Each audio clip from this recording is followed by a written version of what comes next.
ngir seetal seeni loxo jëfandiku leen gel main Valda Afrique moo leen di may Sud Nutrition. asalaamaaleykum mbokk déglukat yi docteur Bintou Cheikh Seck maa ngi lay nuyu. maa ngi lay fay Rosalie. docteur tey dañuy waxtaanee duñu tuddee mythe alimentaire di ay xeetu gëm-gëm yoo xam ne dañu ko wekk ci wàllu lekkin te du dëgg. waaw loolu Rosalie lu am solo la ndaxte ñi ñuy déglu il faut que ñu xam lan mooy dëgg ak lan moo du dëgg ci information xibaar yëpp yi ñuy jot ci wàllu lekkin daal surtout nag ak réseaux sociaux yi lu ne la ñuy dégg. te bu ñu xasee ba xam lan mooy dëgg lan moo dul dëgg loolu dina tax ba ñoom daal duñu dem di gëm yoo xam ne mën na leen a jënduloo yu cher mën na tax ñuy lekk yoo xamante ne amul benn solo amul benn njëriñ wala sax yoo xam ne buñ koy lekk di ko jëfandikoo mën na leen indil ay gàllankoor ci wàllu wér-gu-yaram. dinaa leen dim benn nga wax ñu lan moo tax duñu dëgg. ay caractères yi. di consommer moringa dañu ko tegtal lool ñi nga xam ne dañu amee diabète. donc loolu noonu yi nga wax nii amul.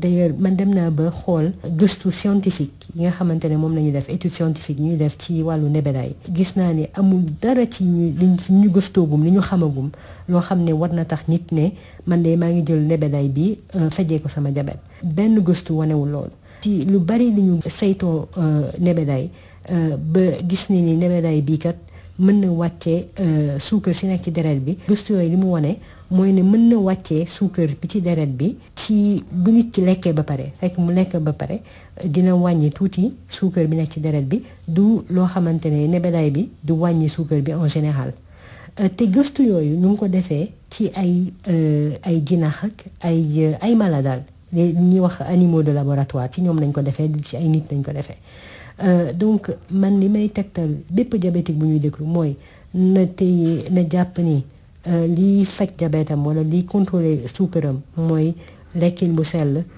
ak buñ ko joxee ay garab yi mu war a jël mu jël ay garabam waaye bu mu compter ci nebedaay bi ngir mu faj diabètam. di consommer margarine boo xam ne dañ ko enrichir en oméga 3 maanaam lu ñuy wax proactive ak primevert dafa am solo ngir wàññi cholestérol bi nekk ci suñu deret. waaw loolu tam wérul en fait margarine yii yooyu nga wax noonu yu cher lañu te ñi koy jaay ñoom bëgg ñu gëm ne ni ku koy jëfandikoo day wàcc cholestérol waaye li ma bëgg suñu auditeurs yi xam rek mooy ne margarine yooyu ak beurre ñoo yem ñu ëmb ci graisse c'est la même chose te ñu def ci oméga 3 boobu wala ñu bañ ko cee def koo xamante ne dafay jël margarine boobu di ci lekk li ëpp ba boobu mu xam ne ni waxuma la wàcce cholestérol mais seen cholestérol dina yokku te même bu fekkee ne nit ki lim ciy jëfandikoo bariwul kooku bu fekkee ni moom sellalul lekkam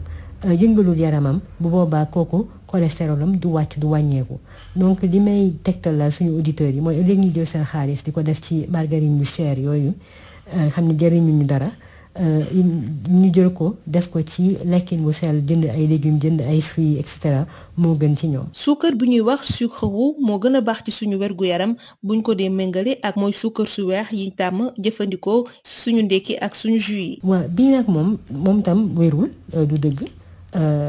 mais damit loo xam ne la wax naa ko waxati ko mais dama ciy dellu si ndaxte liñ ma koy laaj dafa bari ñaari suukar yëpp mu nekk bu marron bi ñu koy wax sucre roux wala bu weex bi ñoom ñaar ñëpp buñ ko fasee ba lekk li ñuy def suñu yaram moom c'est la même chose moo bokk maanaam suñu yaram da koy jël daal di ko tas mu nekk glucose mu daal di ko dugal ci deret bi ci lu gaaw a gaaw may fàttali rek ni suukar la ak bu mu mënti doon couleur bu mu mënti am nit ki bu fekkee dafa décider jëfandikoo suukar boobu bu mu dépassé juróomi bekki suukar ci bés bi. bu ñu bëggee jeex wala wàññeeku faw ñu éliminer lépp luy matière grasse boo xam ne dañu koy dolli ci suñu ñam lu mel ni diw. beneen idée reçue mi ngi nii wala fausse idée boo xam ne am na ñu bari bu ñu bëggee wàññeeku rek dañuy bàyyi diwlin complètement wala beurre lépp xeetu daal maanaam yoo xam ne dafa am graisse te loolu nag baaxul ndaxte diwlin ci li ñuy wax aliment indispensable ci la bokk maanaam ci ñam yi nga xamante ne nit ki doomu aadama daf ko war a jëfandikoo ngir am wér gu yaram ci la bokk ndaxte diwlin boobu am na lu muy ferñeent bu muy indi suñu yaram boo xamante ne yaram bi mënu ko defaral boppam mënu ko jotee feneen te te ki nga xamante ne moom ndax ngir dafa bëgg a wàññeeku dafa bëgg a jeex dafa bàyyi diwlin complètement kooku bu boobaa dafay am na lu muy wàññi ci yaramam ba nga xam ne sax la mu waroon perte ci graisse wala la mu waroon perte ci ay kilos du ko perte. Donc c'est contre-productif donc li ñu wax mooy nit ki du bàyyi diwlin bu bëggee wàññeeku mais daf koy wàññi bu baax a baax. jërëjëf docteur ci yile leeral nga fàttali suñu page Facebook. waa kañ Rosalie page Facebook bi mooy Sud Nutrition ngeen ñëw laaj ñu seeni laaj wax ñu ay thèmes yoo leen bëgg ñu waxtaanee te xam leen ni am na ay chronique vidéo ak audio yu ñu posté ci page bi. may gërëm Val d'Afrique di la jaajëfal docteur Bintou Cheikh Seck. jërëjëf Rosalie. ngir seetal seeni loxo jëfandiku leen gel main Valda Val d'Afrique moo leen doon may Sud Nutrition.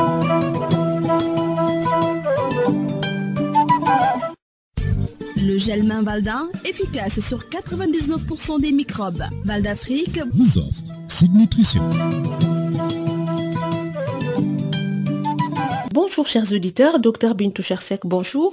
Bonjour Rosalie. Docteur, aujourd'hui nous parlons de mythes alimentaires, c'est-à-dire ces fausses croyances concernant l'alimentation. Oui, tout à fait Rosalie. Il est important que nos auditeurs sachent distinguer le vrai du faux parmi la pléthore d'informations qui circulent sur l'alimentation, surtout sur les réseaux sociaux. Et ça va les préserver de pratiques alimentaires qui sont tout à fait inutiles et parfois même coûteuses, ou de pratiques qui sont même carrément dangereuses pour la santé. Très bien, je vais énoncer ces croyances une par une et vous nous dites pourquoi elles sont fausses. Allons-y Rosalie. La consommation de moringa est fortement conseillée pour le traitement du diabète. Alors c'est évidemment tout à fait faux.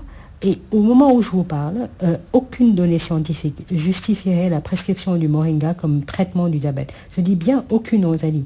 La plupart des études qui ont suggéré que le moringa pouvait réduire le taux de sucre dans le sang, et en plus seulement après un repas, pas de façon générale, ont été menées sur des animaux de laboratoire. Je déconseille fortement à tout diabétique de compter sur le moringa au détriment d'une alimentation équilibrée et de la prise des médicaments antidiabétiques. La consommation de margarine enrichie en oméga 3, telle que Proactive et Primevert, est nécessaire pour réduire le taux de cholestérol dans le sang. Évidemment, c'est complètement faux. C'est ce que l'industrie agroalimentaire qui distribue ces produits voudrait nous faire croire afin de vendre ces margarines qui sont d'ailleurs excessivement chères. Il faut comprendre que ces margarines sont tout aussi grasses que le beurre. Qu'elles soient enrichies en oméga 3 ou pas, une consommation excessive va plutôt contribuer à l'élévation du taux de cholestérol. Et même si on mange ces margarines de façon raisonnable, sans une alimentation équilibrée et la pratique du sport, le taux de cholestérol ne baissera pas. Donc, je conseille à tout le monde d'investir dans l'équilibre alimentaire plutôt que dans ces margarines qui sont d'ailleurs ultra transformées. Le sucre roux est meilleur pour la santé que le sucre blanc. Alors ça, c'est une idée reçue qui est très répandue et je reviens dessus, je suis revenue dessus plusieurs fois. Évidemment, c'est complètement faux. Les deux sucres, qu'ils soient blancs, roux ou d'une autre couleur d'ailleurs, ont totalement le même effet sur l'organisme. Les deux sont convertis en molécules de glucose et absorbés très rapidement dans le sang.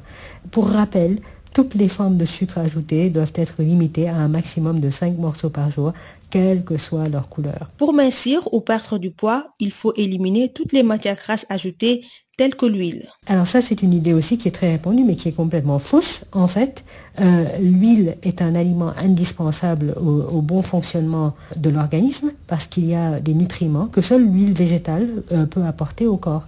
Quand on élimine complètement l'huile, en fait, on ralentit le métabolisme et on perd beaucoup moins de poids qu'on ne devrait. Donc, en fait, c'est contre-productif.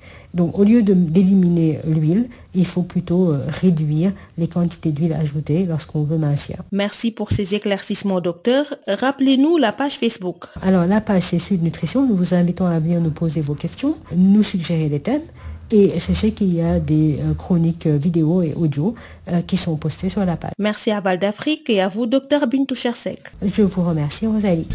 Le gel main Valda, efficace sur 99% des microbes. Val d'Afrique vous a offert Sud Nutrition.